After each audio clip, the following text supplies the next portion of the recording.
ازيكم؟ النهارده هنبتدي مع بعض سلسلة جديدة تحت مسمى أنواع كلاب تشبه بعض ولكنهم نوعين مختلفين.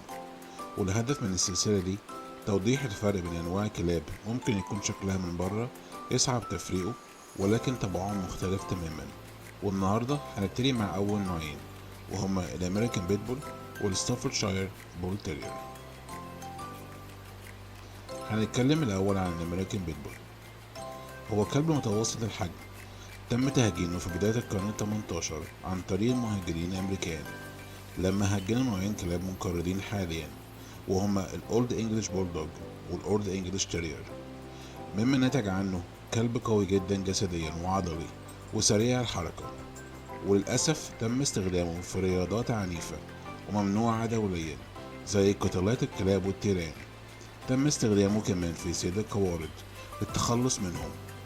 البيتبول معروف بأنه من أشرس أنواع الكلاب في العالم، وده للأسف لسهولة اقتنائه وانتشاره في أمريكا، وده بيخلي أي حد يقدر يجيبه، وخاصة المجرمين اللي بيستخدموه في استخدامات غير شرعية وبيتم تدريبه على كده، وده سبب سوء سمعته.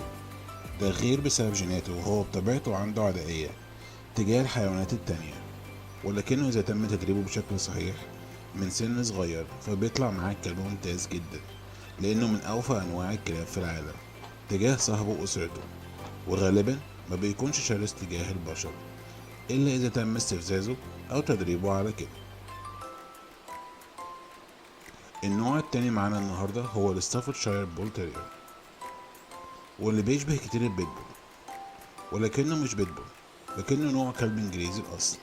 تم تهجينه في القرن التمنتاشر، وهو عبارة عن تهجين البول تيرير مع الأولد إنجليش بولدوج، وبيكون تكوينه الجسدي مختلف تماما عن البيتبول. بيكون جسمه أقصر وأعرض من البيتبول، وكمان بتكون جمجمته أكبر. ألوانه بتكون مختلفة عن البيتبول، وغالبا بيكون أكتر من لون مع بعض، في حين إن البيتبول غالبا بيكون كله لون واحد. الستافورشاير بول تيرير كمان طبعه مختلف، لأنه أهدى وبيحب الحيوانات التانية، مش بالضرورة شرس معاهم، وغير شرس تجاه البشر. ده غير إن وزنه بيكون أقل من البيتبول. شكرا للمشاهدة. لو عجبكم الفيديو متنسوش تعملوا لايك، سبسكرايب. سلام.